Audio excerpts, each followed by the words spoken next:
Hi, everyone. Thank you for joining us today for our Policy Rounds series webinar. I'm just going to give it a few minutes and let others join, and then we'll begin shortly. A few moments, actually. Minutes are a lot.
So, hey everyone, thank you so much for joining us today for our Policy Rounds webinar.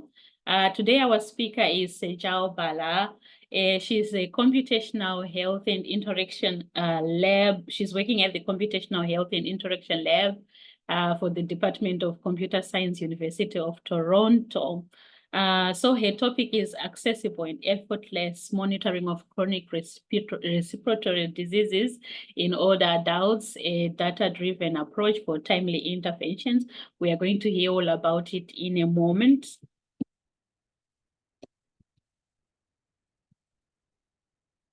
So the policy round webinars were created to share knowledge and insights on aging and technology research that is taking place at the moment. So in these webinars, we discuss the policy implications of ongoing research, what the findings are, and we connect with policy stakeholders, partners, older adults, and or caregivers. So the webinar is 30 minutes. The presentation is 15 to 20 minutes. And then after that, we have a Q&A. So feel free to write your questions in the Q&A, and our speaker will answer to them once she has finished the presentation. So you can take away, Sejal. I'm just going to stop my share.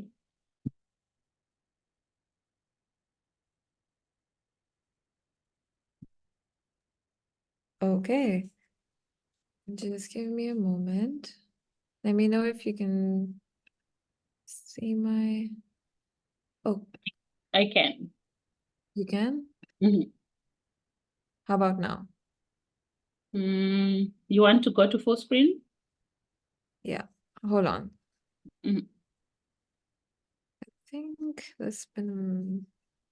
Let me try that again.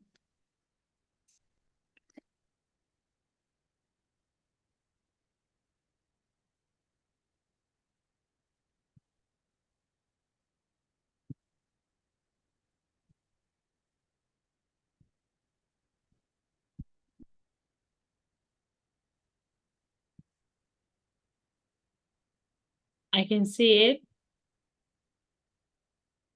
You can? Mm-hmm. Why does it stop sharing? It says that I can't share until the other person has stopped sharing their screen. Okay, let me do that again and see what I did stop. Okay. Let me try to share again and then stop again. Yeah.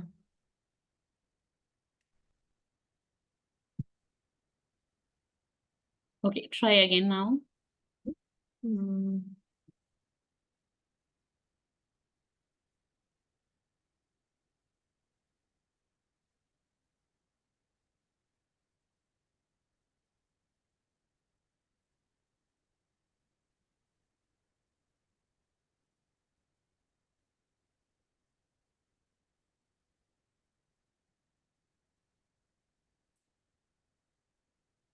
I think, do we have a minute for me to go back and join again?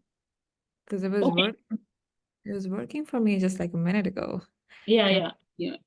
I'll join again. All right.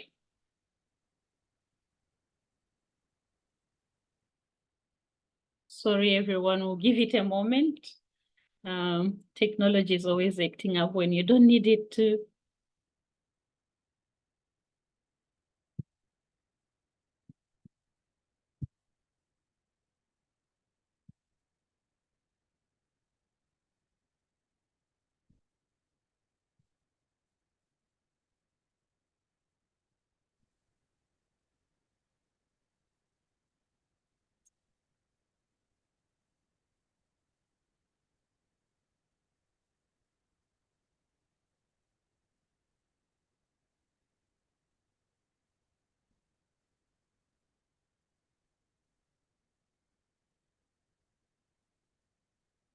When you share the slides, are you able to move forward?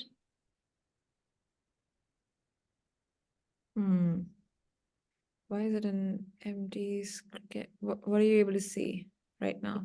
It's a black screen right now. If you want, I can play it from my end, though I know it won't be as smooth as you want. Yeah, I'll just try one more time. And if not, we can just do that. Okay.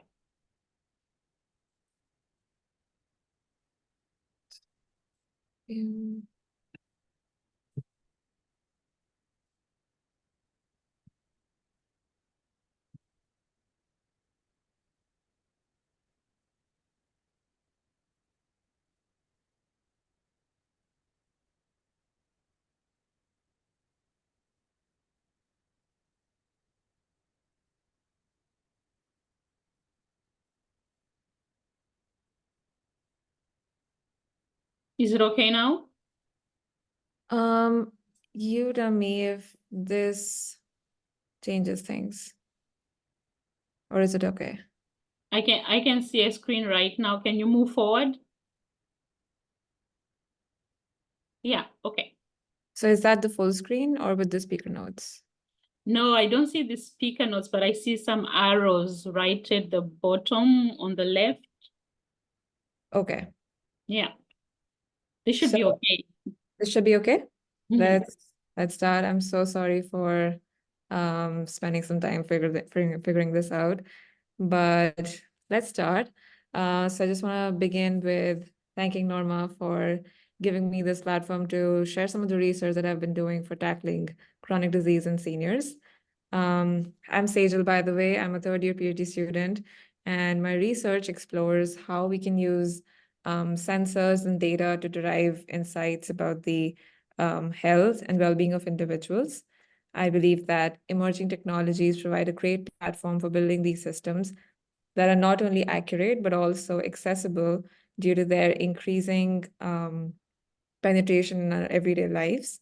So today I'm going to talk about how we can leverage these emerging technologies for chronic respiratory diseases, a group of conditions that affect the lungs and airways of individuals.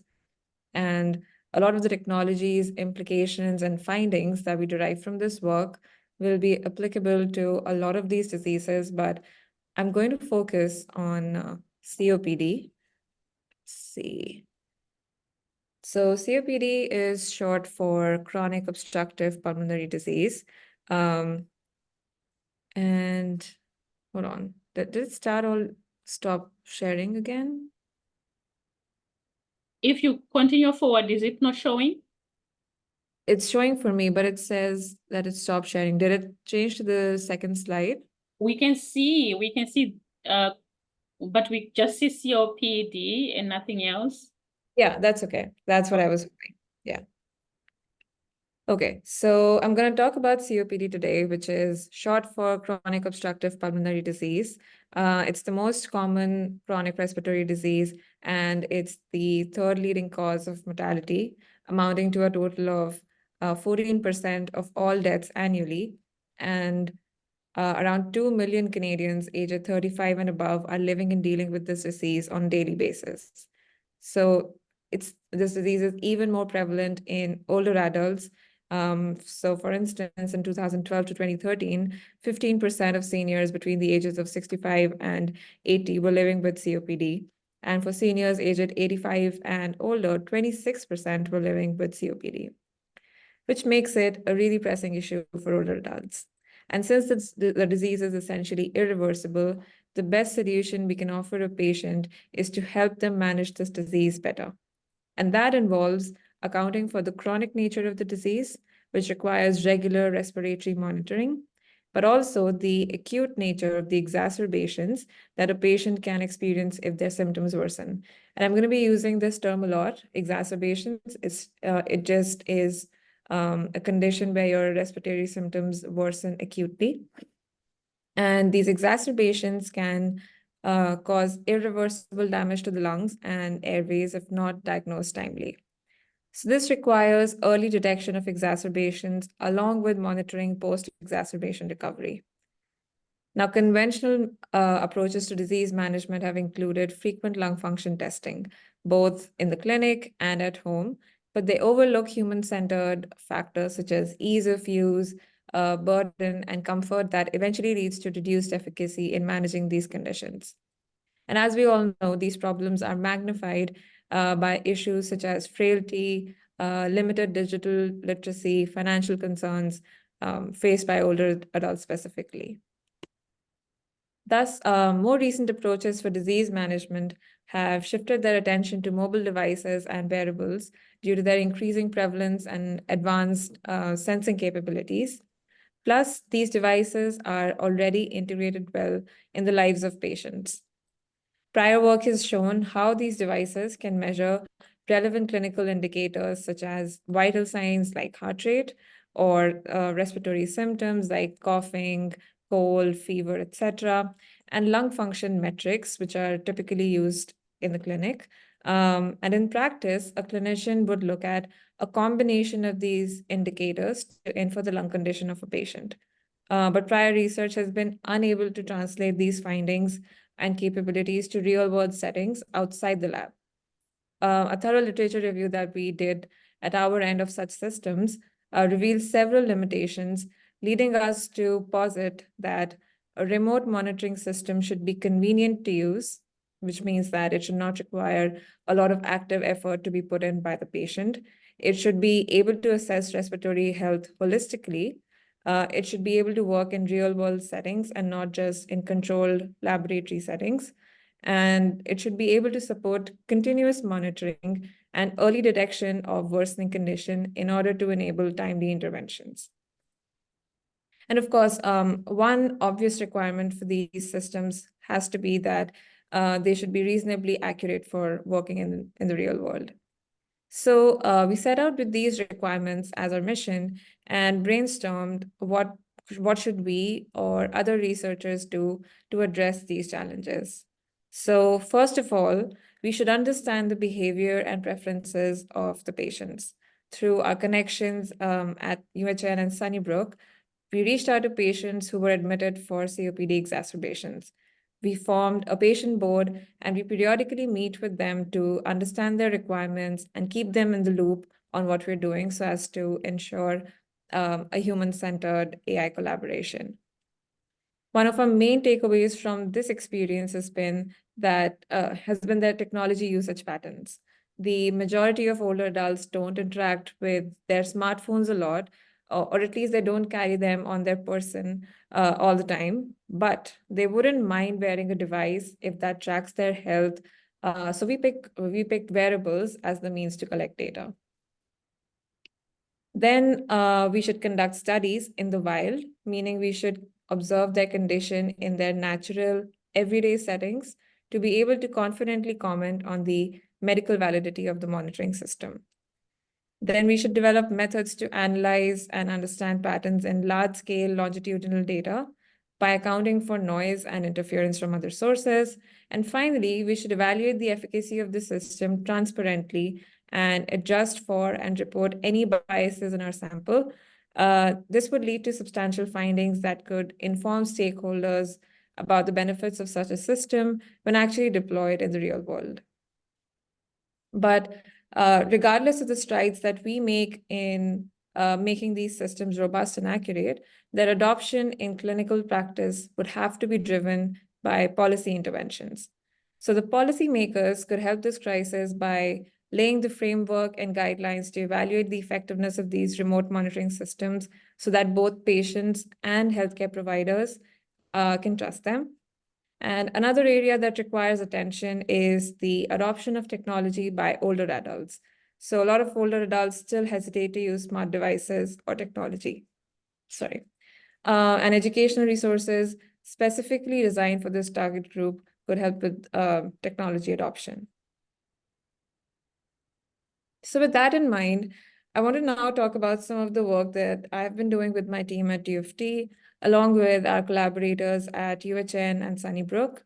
The first project that I worked on was called Pulmo Listener, and it is published in a journal, in an ACM journal called Input, Interactive Mobile, Wearable, and Ubiquitous Technologies, and it was published last year.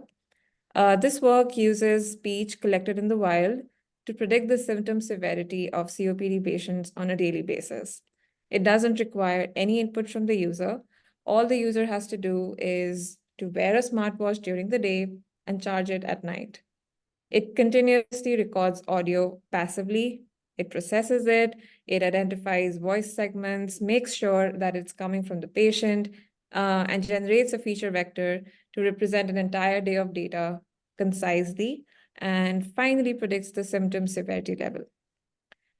The severity level, which is our ground truth in this case, is divided into low and high based on the symptom score we gather from daily symptom reports. And we analyze this data collected from patients over a duration of an average of 5 months. So the first question that we asked was if we can actually detect COPD severity using speech.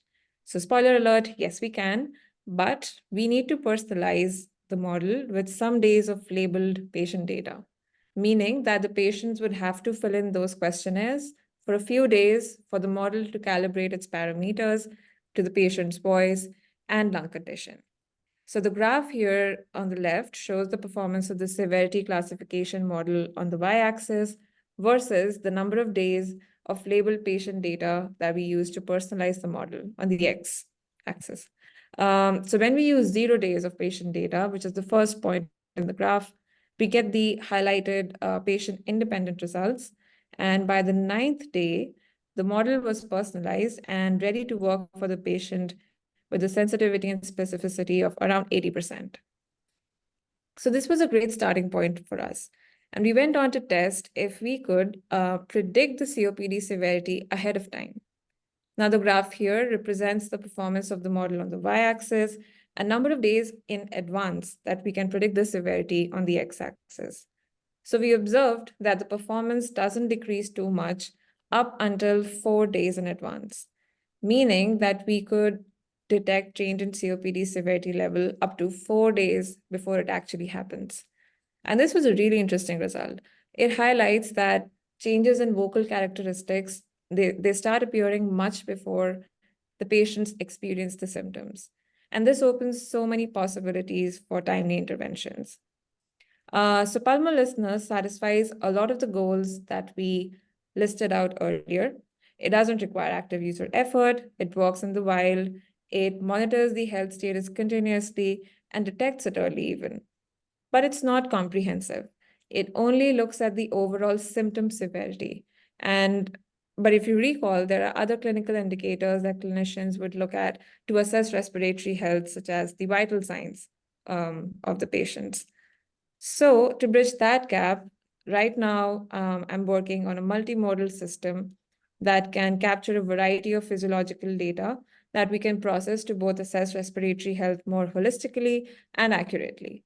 So for this purpose, we are looking at an extension of a previous data set consisting of continuous speech, activity, and heart rate data collected from a smartwatch worn by 20 patients over a period of approximately 3 months on an average.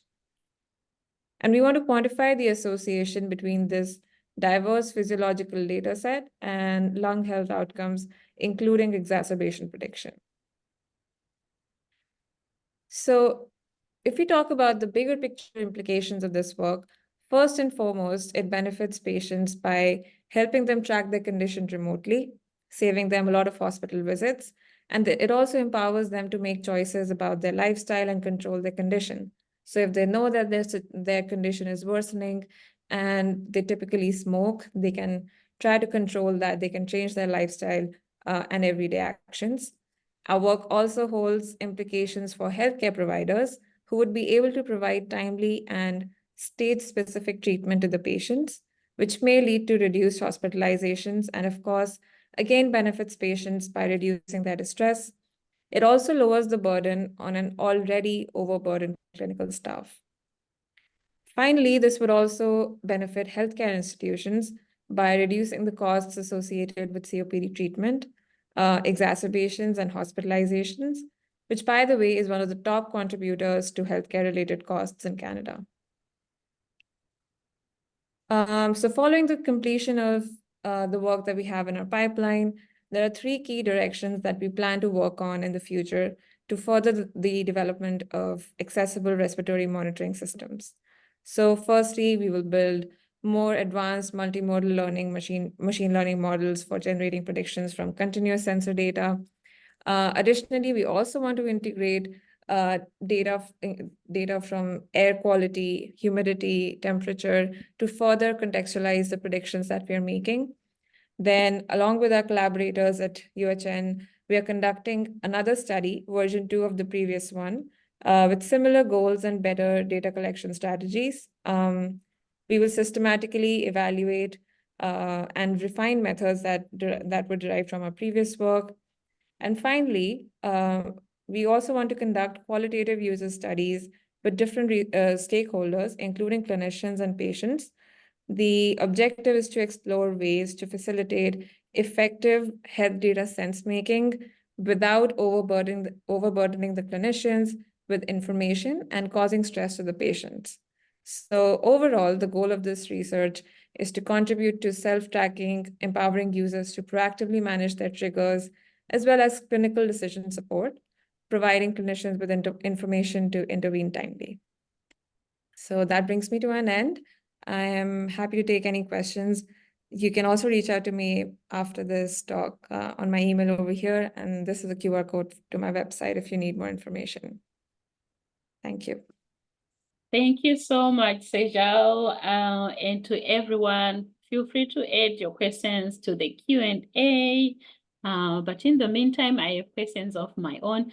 So thank you, Sejal, for your presentation. And COPD is one of the most important conditions, and I'm happy that there are improvements, like in terms of like passive monitoring that you are trying to research into. So I have a question about the Palmo listener. So what were some of the difficulties that older adults who you were working with experienced using it? I know that it sounds like it was fairly simple. Yeah. I just want to know, like, what were some of their challenges using it, even though it was a fairly simple application? Yeah. So like you said, it was just an app that was installed on a smartwatch, and our patients did not had to do anything. They just had to wear it along the day. But the biggest challenge that we keep on facing even to this date is adherence. A lot of people would forget wearing the watches, or they wouldn't like wearing them, or they would forget charging them at night, which would lead to a lot of days with missing data. And we had to look at ways to solve that. And so we looked at how we can impute the missing data. We also looked at if we can just formulate techniques that didn't look too far back. So if you see, we are not looking at days before the symptoms happened.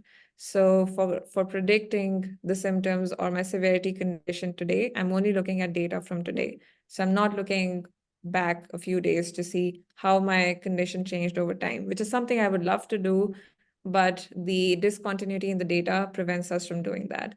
So there's an opportunity there, but this could only be helped if we can improve the adherence to wearables a bit more in older adults. For sure. Can you see the question in the Q&A? I can. Go When you ahead. saw, when you saw patients' data change, what are the interventions? Did a clinician call the patient and provide an assessment and health coaching to avoid an ED? So the purpose of this study was not to intervene. It was to come up with situations that would require us to intervene and to figure out what situations would lead to an intervention. So we are still developing our algorithms to figure out these cases of worsening condition, which will help us intervene further.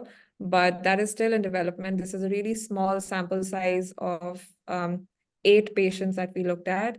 So we hope to collect more data now. And once our algorithms are robust enough, we will try to incorporate interventions and communicate with patients more often. At this moment, we are also developing solutions and visualizations.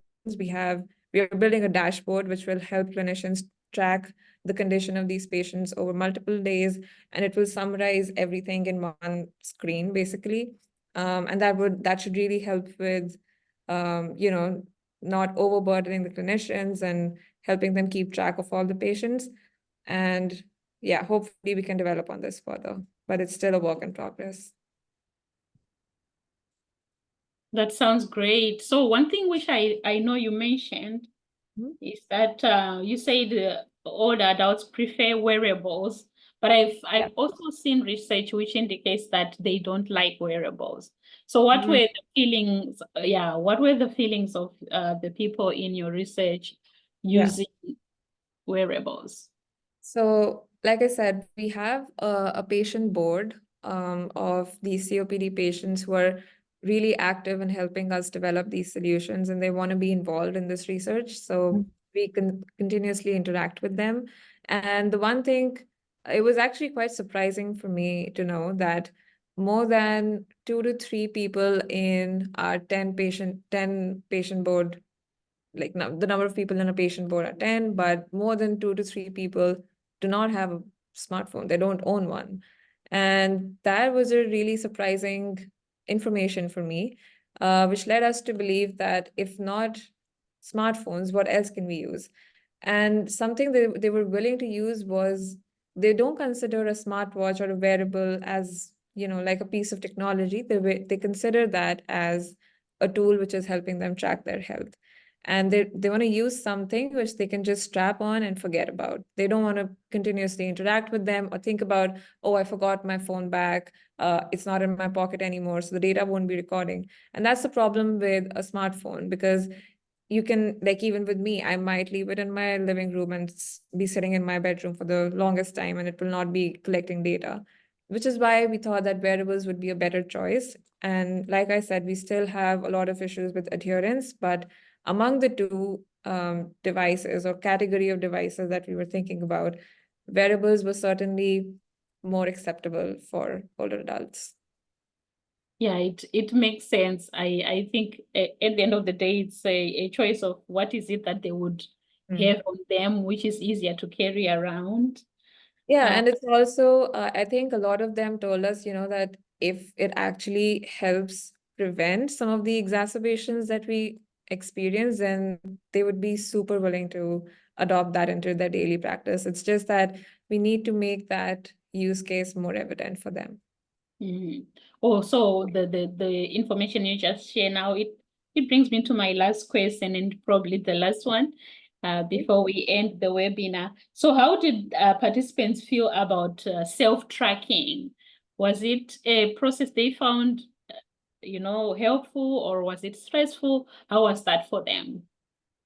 So, like I said, when we were collecting this data, we were not giving them any information about how their data is changing over time. This was just for us to do some post hoc analysis. But from the conversations that we've had, all of the patients, because COPD is such a dynamic disease, they all are wearing a blood pressure monitor. They're all wearing a smartwatch. And they were complaining to us that, I really wish my smartwatch was more accurate in predicting my oxygen saturation, for instance, because they have a regular oxygen saturation, like an oximeter, and they are not able to see equal values in both the devices. So they're just not able to trust the wearables as much. So they really want something that they can, and that can help them accurately track their condition. And because nobody wants to go to the hospital. These are really difficult experiences for these patients, and anything that helps them stay away from that, they are willing to adopt. All right, Sejal, thank you so much. For anyone, feel free to reach out to her on her emails. And also, we are going to be posting this recording of the webinar as well as the PDF presentation on Edgewell as well as APPTA's website. So you'll be free to retrieve them from there. Thank you so much, Sejal. Thank you, everyone, for attending, and thank you, Cassie. Bye.